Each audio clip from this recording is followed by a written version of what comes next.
Hallo und herzlich willkommen zu einem neuen Video auf meinem Kanal LED Smart Home. Im heutigen Video möchte ich euch einen Rasenmäherroboter der Firma Endbot vorstellen, um genau zu sein, den Genie 600. Und da er bei mir nicht nur ein-, zweimal im Einsatz war, sondern seit etwas über 4 Wochen im Einsatz ist und dementsprechend auch aussieht, habe ich darauf verzichtet, ihn ins Studio mitzubringen, denn dann wäre hier alles voll mit Gras oder hätte ihn vorher nochmal richtig schön sauber machen müssen. Aber das wollte ich mir einfach ersparen. Und weil er hier nicht nur zu Deko-Zwecken unterwegs ist, um euch ein paar schöne Bilder zu präsentieren, habe ich es wie gesagt sein lassen, denn er wird heute gleich wieder dreckig, beziehungsweise ist dann wieder unterwegs, wenn das Wetter mitspielt, denn heute sieht es ein bisschen nach Regen aus und dann wird er wie gesagt wieder dreckig. Nun gut, wie gesagt, in den letzten 4 bis 5 Wochen wurde er in unserem kleinen Garten so gut es geht auf Herz und Nieren getestet. Und ja, falls ihr wissen wollt, wie er sich bei uns geschlagen hat, dann bleibt dran. Nach einem kurzen Intro geht's los. In diesem Sinne, viel Spaß mit dem Video. Bis gleich.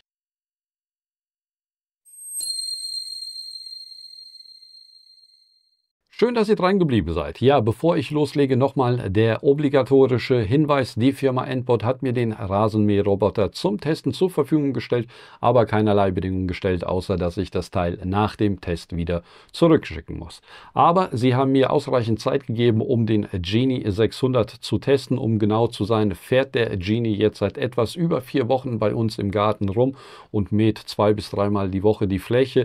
Aktuell hat er 16 Fahrten hinter sich und etwas über 1200 Quadratmeter Fläche gemäht, wobei die Fläche relativ überschaubar ist und rund 50 oder 60 Quadratmeter groß ist. Aber da ich ihn immer im Schachbrettmuster fahren lasse, sind das dann ungefähr 100 Quadratmeter. Also ich traue mir im Grunde zu behaupten, dass ich das Teil richtig getestet habe und euch einen ausführlichen Test hier präsentieren kann.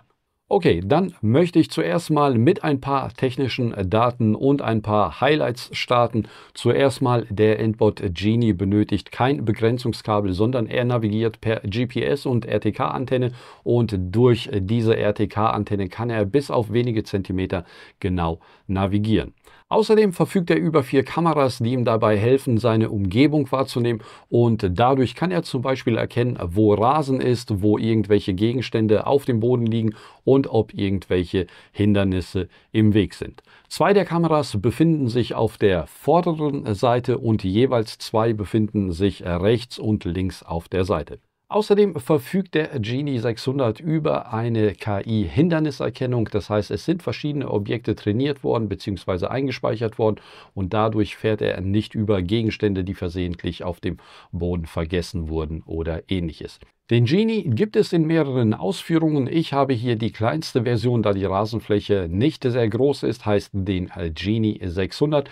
Er kann maximal 900 Quadratmeter Fläche mähen, wobei er pro Stunde ca. 80 bis 150 Quadratmeter schafft. Es gibt noch den Genie 1000 und 3000, die Flächen von 2000 bis 3600 Quadratmeter schafft. Außerdem können bis zu 20 Mähflächen angelegt werden. Er schafft Neigungen bis zu 45%. Die Schnitthöhe kann zwischen 30 bis 70 mm eingestellt werden in 5 mm Schritten und die Schnittbreite beträgt beim Genie 600 sowie beim 1000er 20 cm, beim Genie 3000 beträgt sie 30 cm. Das Mähwerk verfügt über 5 Klingen und der Akku hat eine Kapazität von 2500 mAh und die werden in ca. 90 Minuten geladen. Achso, die Lautstärke bzw. der Geräuschpegel beträgt ca. 51 dB, ist also nicht unbedingt der leiseste, aber er kann trotzdem problemlos auch sonntags unterwegs sein. Nachts sollte man ihn nicht fahren lassen zum Schutz der Igel und weiterer nachtaktiven Tiere, auch wenn er über eine LED vorne verfügt und auch über eine KI-Erkennung. Aber es gibt meiner Meinung nach einfach keinen Grund, wieso man so ein Teil nachts fahren lassen muss. Der Tag ist schließlich lang genug. Und zu guter Letzt verfügt der Genie auch noch über einen 360-Grad-Bumper, da das Außengehäuse selbst beweglich ist bzw. so konstruiert wurde, dass er, wenn er gegen irgendwelche Hindernisse fährt, das aus allen Richtungen erkennt. Okay, bevor ich euch mehr zu meinen Erfahrungen der letzten 4 Wochen erzähle, beginne ich zuerst mal mit einem kleinen Unboxing und zeige euch, was sich alles im Lieferumfang befindet. Also im Lieferumfang befindet sich zuerst mal ganz klassisch die Betriebsanleitung sowie die Stangen für die RTK-Antenne. Dann unten drunter befindet sich der Genie 600 selbst. Da müsst ihr ein bisschen aufpassen, wenn ihr den raushebt, da wie gesagt das Gehäuse selbst der Bumper ist und man sollte da ein bisschen mit Vorsicht das Ganze rausholen. Dann kommt als nächstes die Basisstation bzw. die Ladestation zum Vorschein. Und zu guter Letzt befinden sich in diesen Kartons noch ein paar Kleinigkeiten drin. Zum einen die RTK-Antenne selbst ist in einem Karton zu finden und in dem anderen Karton ist ein Kabel, also das Stromkabel für die Ladestation. Dann gibt es noch so ein paar Bodenanker, womit man die Station sichern kann bzw. im Erdboden befestigen kann. Und zu guter Letzt gibt es noch so einen Erdspieß, womit man die RTK-Antenne sicher im Erdboden verankern kann. Ja, und das war schon der Lieferumfang. Also es ist im Grunde alles dabei, was ihr benötigt. Es fehlt euch nichts, um mit dem Gerät zu starten. Das Einzige, was vielleicht fehlt, wäre nochmal ein Verlängerungskabel für die RTK-Antenne. Aber dazu sage ich später nochmal ein paar Wörter. Kommen wir zur Inbetriebnahme. Wenn man den Roboter ausgepackt hat und sich bis jetzt noch keine Gedanken gemacht hat um den Aufstellungsort, wird es jetzt höchste Zeit. Wichtig dabei ist, dass der Ort nicht von Bäumen oder ähnliches zu stark, ich sag mal, verdeckt wird, denn das Gerät arbeitet ja mittels GPS und RTK-Antenne und sowie der Roboter wie auch die RTK-Antenne brauchen mehr oder weniger freie Sicht in den Himmel. Da es bei uns nur 2 Orte gab, wo ich den Roboter platzieren konnte, beziehungsweise nur einen, denn der von mir bevorzugte Ort, der hat sich unter einem Baum befunden und wie ich eben erwähnt habe, braucht er ja freie Sicht in den Himmel und deswegen musste ich mich für den zweiten Ort entscheiden, beziehungsweise mit dem zufrieden geben. Ob der Platz für den Roboter selbst geeignet ist, das seht ihr anhand dieser kleinen grünen LED an der RTK-Antenne, die muss konstant grün leuchten und auf dem Display des Roboters selbst gibt es auch nochmal eine kleine Anzeige, da steht GPS drauf und diese muss auch konstant leuchten und darf nicht blinken und dann ist der Aufstellungsort optimal und den könnt ihr dann auch nehmen. Das Problem bei der ganzen Geschichte ist aber, dass ihr das bei dem Aufbau eventuell noch gar nicht seht, ob das passt oder nicht, weil der Roboter noch aus ist und die RTK-Antenne ja auch noch nicht mit Strom versorgt ist. Deswegen würde ich euch zuerst mal empfehlen, das Ganze provisorisch hinzustellen und zu gucken, ob alles funktioniert. Aber achtet darauf, wenn ihr das Ganze anfangt zu kartieren, dürft ihr die RTK-Antenne nicht mehr umplatzieren, weil ansonsten der Referenzpunkt der RTK-Antenne nicht mehr stimmt. Und dann weiß der Roboter auch nicht mehr, wo er sich befindet. Deswegen zuerst mal nur provisorisch hinstellen, gucken, dass alles funktioniert und dann beginnt ihr erst mit der Kartierung, wenn alles fest ist. Dann noch ein paar Infos zu dieser RTK-Antenne. Also diese RTK-Antenne, die dient ja als Korrekturstation für das GPS-Signal, das aufgrund von atmosphärischen Einflüssen und anderen Störfaktoren alleine ja nicht präzise genug ist. Und während GPS typischerweise nur eine Genauigkeit im Bereich von mehreren Metern bietet, ermöglicht RTK durch die Übermittlung von Korrekturdaten eine zentimetergenaue Positionierung, was halt insbesondere für Mähroboter oder landwirtschaftliche Maschinen entscheidend ist und dadurch können sie halt sehr exakt navigieren. Die Inbetriebnahme an sich ist relativ einfach. Wenn ihr den passenden Platz gefunden habt und dafür gesorgt habt, dass auch WLAN-Empfang in der Nähe ist, dann funktioniert das Ganze in der App relativ einfach. Wenn ihr das soweit erledigt habt, dann habt ihr jetzt 2 Möglichkeiten, wie ihr das Ganze kartiert. Entweder ihr lasst den Roboter das Ganze selbstständig erledigen, das heißt automatisch kartieren, dann fährt der Roboter die Fläche selbstständig ab und erstellt eine Karte automatisch. Oder ihr benutzt das Handy als, ich sag mal, Fernbedienung und dann fahrt ihr mit dem Roboter euren Garten ab, also eure Außenkanten des Gartens und dann weiß der Roboter, wo er mähen soll. Die automatische Kartierung eignet sich meiner Meinung nach nur für einfache Grundrisse und es ist zwingend erforderlich, dass der GPS-Empfang die ganze Zeit gegeben ist, was bei mir leider nicht der Fall ist, da wir sehr hohe Bäume um das Grundstück herum haben und zum Teil auch durch das Haus selbst Apps sehr stark eingeschränkt sind, was den GPS-Empfang angeht. Deswegen hat es bei uns zumindest oder bei mir zumindest nicht funktioniert, weil immer wieder der Empfang weg war und dadurch ist der Roboter zigmal im Kreis gefahren, ohne dass er die Karte abgeschlossen hat, und im Normalfall sollte das nach 1 bis 2 Mal Grundstück umfahren abgeschlossen werden, aber das hat er bei uns, wie gesagt, nicht gemacht, da der Empfang relativ schlecht ist. Aber mit der manuellen Kartierung hat das wunderbar geklappt. Einfach den Roboter über die Kanten oder grob an den Kanten vorbeifahren und zum Startpunkt zurückkehren und dann wird die Karte im Grunde sofort abgeschlossen. Wenn das soweit geklappt hat, könnt ihr als nächstes No-Go-Zonen einrichten. Das heißt, falls ihr einen Teich oder irgendwelche Blumenbeete habt, auf die ihr definitiv nicht fahren sollte, dann habt ihr die Möglichkeit, sogenannte No-Go-Zonen einzurichten. Ich hatte bei mir den Rasensprenger irgendwann mal markiert. Er hat ihn zwar meistens erkannt und ist immer drum herum gefahren, aber ich habe einmal gesehen, dass er dagegen gefahren ist, beziehungsweise unten drunter durch wollte, weil der ja ein bisschen höher ist. Und weil ich das einmal zufällig gesehen habe, hatte ich mich irgendwann mal entschieden, diesen Rasensprenger als No-Go-Zone zu markieren, einfach damit er mir da nichts verstellt. Aber wie gesagt, normalerweise ist er immer drum herum gefahren. So, dann würde ich sagen, kommen wir zu ein paar Erfahrungen, die ich in den letzten paar Wochen mit dem Roboter gemacht habe. Was ich vorhin vergessen hatte zu erwähnen ist, der Roboter, der verfügt über einen kleinen Regensensor, der oben auf dem Roboter selbst montiert ist, und außerdem wird auch noch die Wettervorhersage abgefragt, und wenn Regen vorhergesagt ist oder es plötzlich anfängt zu regnen, dann merkt der Roboter das und dann bekommt ihr auch eine Benachrichtigung in der App und dann wird euch dort angezeigt, dass Regen erkannt wurde und dass das Mähen für 3 Stunden außer Betrieb ist bzw.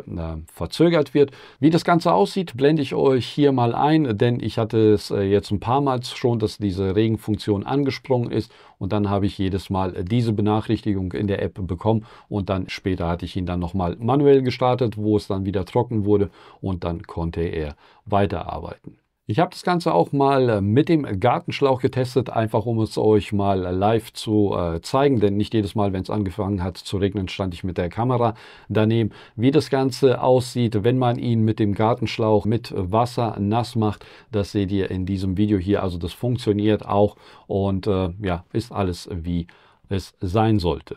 Was ich in meinen Tests leider nicht testen konnte, war diese Mähzonenfunktion, heißt, wie er sich verhält, wenn man mehrere unabhängige Rasenflächen hat.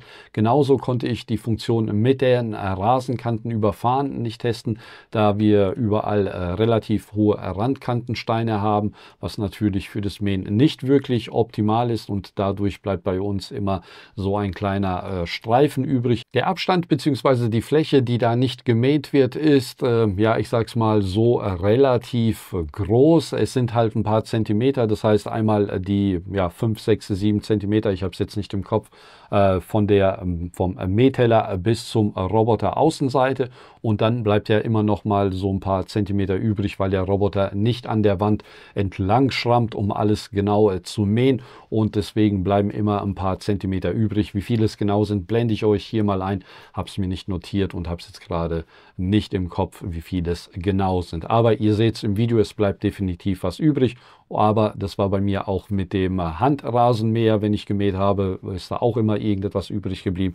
Und das muss ich dann immer manuell abschneiden oder nochmal nacharbeiten, damit das weggeht. Dafür kann, wie gesagt, der Genie nichts, sondern das ist einfach bedingt dadurch, wie der Garten geschnitten ist, beziehungsweise wie die Rasenkantensteine dort vorhanden sind. Falls ihr keine habt, dann könnt ihr, wie gesagt, diese Mähflächen überfahren bzw. diese Kantenüberfahrung nutzen, und dann könnt ihr einstellen, ob er 5 cm, 10 cm oder 15 cm das Ganze überfahren soll, und so stellt ihr sicher, dass alles mitgenommen wird und nichts übrig bleibt. Okay, dann würde ich sagen, schauen wir uns jetzt mal kurz die App an. Also wir klicken hier auf den blauen Knopf und dann haben wir hier eine Übersicht des letzten Mähvorgangs. Also hier 103 Quadratmeter wurde gemäht. Das hat er in 52 Minuten gemacht und der aktuelle Batterie-Ladezustand beträgt 100%. Dann hier unten gibt es einmal Gesamtkarte, dann Zone, dann Spot und dann Rand. Das heißt, dort können wir auswählen, was er mähen soll, also die gesamte Fläche oder nur eine bestimmte Zone oder einen Spot oder wie gesagt nur den Rand. Dann habt ihr hier auf diesem kleinen roten Symbol die Möglichkeit, per Fernbedienung den Roboter irgendwo an eine Position zu fahren und dort eine No-Go-Area einzurichten, oder ihr könnt das Ganze manuell machen. Das heißt, ihr sagt hier Sperrzone hinzufügen und verschiebt die Sperrzone dorthin, wo es nötig ist. Aber ich empfehle euch, das Ganze mit dem Roboter zu machen, also an die Stelle zu fahren und es dann dort auszuwählen bzw. dort einzuzeichnen. Dann bei diesem Stiftsymbol, dort könnt ihr einstellen, oder dort habt ihr mehrere Möglichkeiten. Dort könnt ihr zum einen die Zone bearbeiten, dann könnt ihr die Kanten bearbeiten und dann könnt ihr ein paar Modifikationen an der Karte vornehmen. Das heißt, irgendwie die Karte erweitern oder einen Pfad hinzufügen, die Grenze ändern oder die Karte an sich löschen. Hier bei Kanten bearbeiten, das hatte ich ja vorhin schon mal kurz gezeigt. Ihr wählt hier die Kante aus und dann könnt ihr zum einen die Schnitthöhe in 5 mm Schritten einstellen und dann könnt ihr außerdem noch einstellen, wie weit der Roboter über die Kante fahren soll. Das Ganze geht in 3 mm Schritten und könnt es dann, wie gesagt, dort einstellen. Hatte ich selber nicht getestet, da ich, wie gesagt, keine Kanten habe, wo das funktionieren würde. Dann, was auch noch wichtig ist, hier auf diesen Zahnräder, dort könnt ihr einstellen, wie generell gemäht werden soll, also die Höhe einstellen, die Schnitthöhe, die könnt ihr in 5 mm Schnitten einstellen, und hier bei Mähzeit, das ist ein bisschen falsch übersetzt, hier könnt ihr einstellen, wie häufig er in einem Gang mähen soll. Das heißt, wenn ihr hier einmal macht, dann mäht er nur einmal die Fläche, und wenn ihr hier zweimal macht, dann mäht er die Fläche zweimal und dann mäht er sie im Schachmuster, in Schachmusterform, das heißt einmal von links nach rechts oder von rechts nach links und dann einmal von oben nach unten, und das ergibt dann dieses Schachmuster, was ich die ganze Zeit verwendet habe. Dann könnt ihr hier unten auch noch die Gradzahl einstellen, also ob ihr das einfach nur gerade oder schräg oder wie auch immer. Kreativität sind keine Grenzen gesetzt, das könnt ihr hier auswählen, und dann bei Randschnitt könnt ihr einstellen, ob ihr noch den Randschnitt vornehmen soll. Wenn ihr den Randschnitt einprogrammiert habt, also vorhin eingestellt habt, dann könnt ihr das hier auch auswählen. Ansonsten hier auf dieser Seite könnt ihr einmal den Roboter stoppen, starten und zum Aufladen schicken, und dann seht ihr auch noch, ob ihr per Bluetooth oder mit dem WLAN mit dem Roboter verbunden seid, und dann hätten wir eigentlich nur noch hier oben diese 3 Balken. Dort sind die Einstellungen versteckt, das heißt einmal der Zeitplan. Wie ihr seht, bei mir war er alle 2 Tage unterwegs, also Montag, Mittwoch und Samstags um 10 Uhr hatte ich bei mir eingestellt. Dann Nicht-Stören-Zeit, dort könnt ihr eine Uhrzeit festlegen, wann der Roboter nicht unterwegs sein soll. Bei Kartenverwaltung könnt ihr halt die Karte verwalten, was wir eben gerade auch schon gesehen haben. Dann bei Regenwarnung, hier könnt ihr einstellen, wie sich der Roboter bei angekündigtem Regen verhalten soll und wie lange er das Mähen dann verzögern soll. Dann bei Einrichtung der Sichtprüfung, hier könnt ihr einstellen, wie empfindlich der Roboter auf Hindernisse reagieren soll, das heißt mit Hilfe seiner Kamera. Dann könnt ihr noch die Sprache einstellen, Netzwerkeinstellung, Firmware-Update, Protokoll hochladen, falls ihr irgendwelche Probleme mit dem Roboter habt. Manuell steuern, dort könnt ihr den Roboter steuern, PIN-Code zurücksetzen, Werkseinstellungen laden, Gerät umbenennen und dann Mähaufzeichnung ist vielleicht auch nochmal recht interessant. Hier sieht man, wie häufig der Roboter unterwegs war. Aktuell ist er 1377 Quadratmeter gefahren und es waren insgesamt 17 Mähvorgänge, die er hier hinter sich gebracht hat. So, und dann Geräteinformationen, Benutzerhandbuch und Gerät entfernen. Und das müsste es dann gewesen sein. Ich glaube, ich habe dann alles erklärt oder alles kurz gezeigt.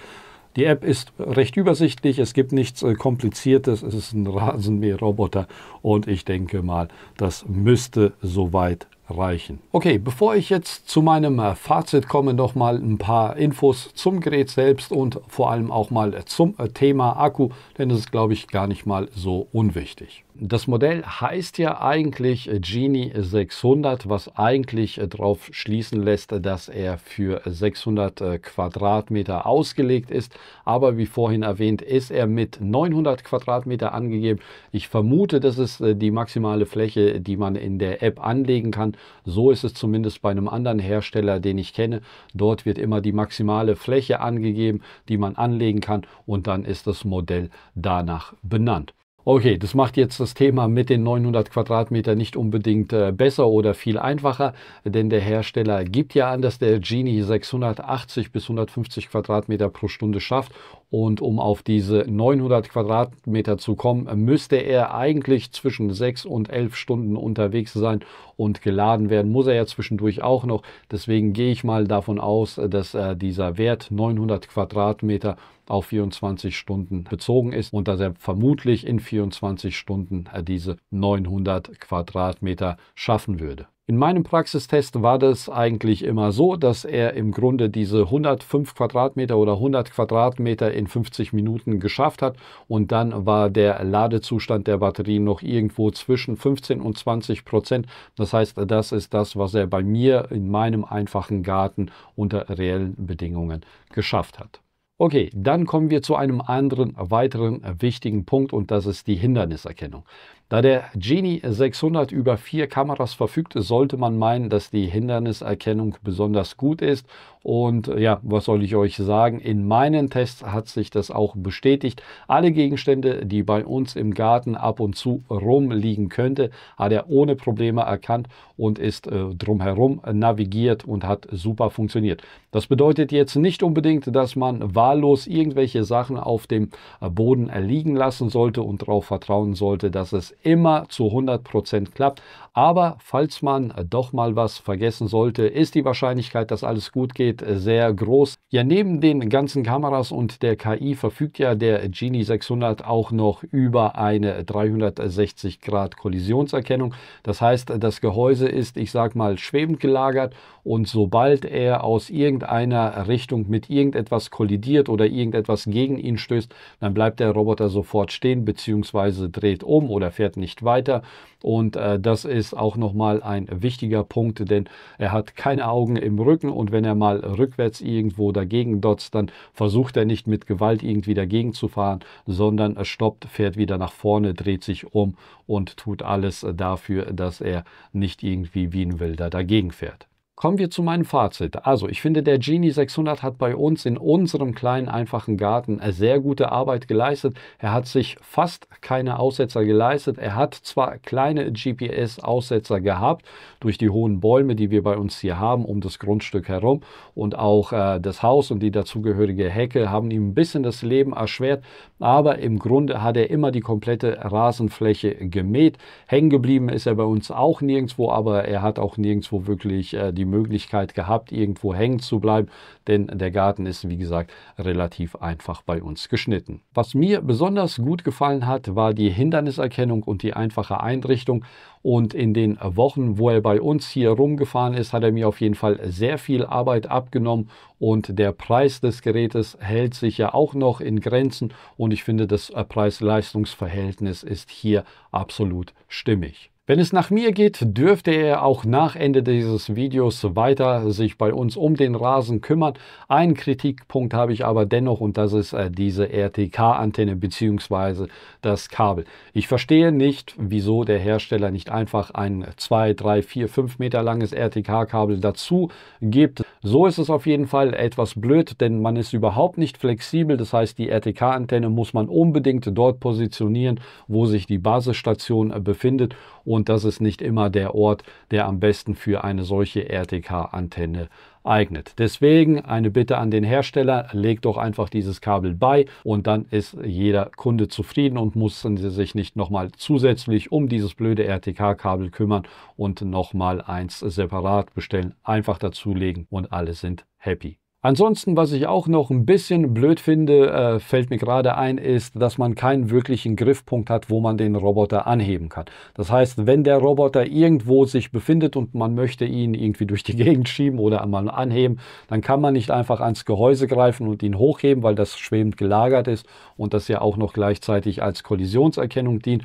Und das fehlt mir. Einfach irgendwo irgendwelche Griffe montieren, wo man den Roboter anheben kann. Denn jetzt aktuell ist es so, dass man ihn immer vorne vorne anheben muss und dann irgendwie so transportieren muss, indem man ihn ja, hochkant. Ich blende euch hier mal was ein, wo ihr seht, was ich meine. Ich weiß nicht, wie ich das genau beschreiben kann, aber ich finde das ziemlich blöd. Deswegen lieber irgendetwas konstruieren, damit man ihn von den Seiten einfach so, wie man es normalerweise gewöhnt ist, einfach hochheben kann, damit man ihn mal umplatzieren kann. Ansonsten kann ich mich, wie gesagt, nicht beschweren und kann das Gerät nach 4 Wochen Testen klar empfehlen und bin mir auch relativ sicher, dass er auch bei größeren oder komplizierteren Grundschnitten gut funktioniert, denn das Prinzip der Navigation bleibt ja gleich und die 4 Kameras und das GPS, dem ist es ja egal, ob er jetzt in einem Garten fährt, der 50, 100 oder 200 Quadratmeter groß ist und ob sich jetzt hier ein Baum auf dem Weg befindet oder nicht, das dürfte ihm auch egal sein. Das heißt, ob da jetzt ein Baum ist oder Spielzeug oder was auch immer, das hat er ja in meinen Tests erkannt und deswegen mache ich mir keine großen Sorgen, dass er das bei größeren Grundstücken nicht kann.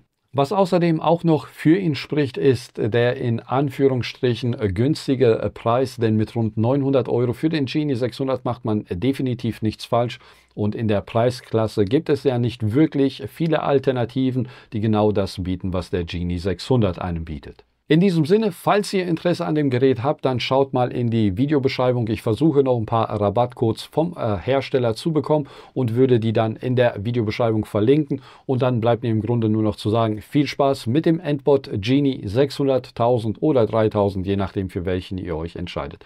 Bis zum nächsten Mal, macht's gut.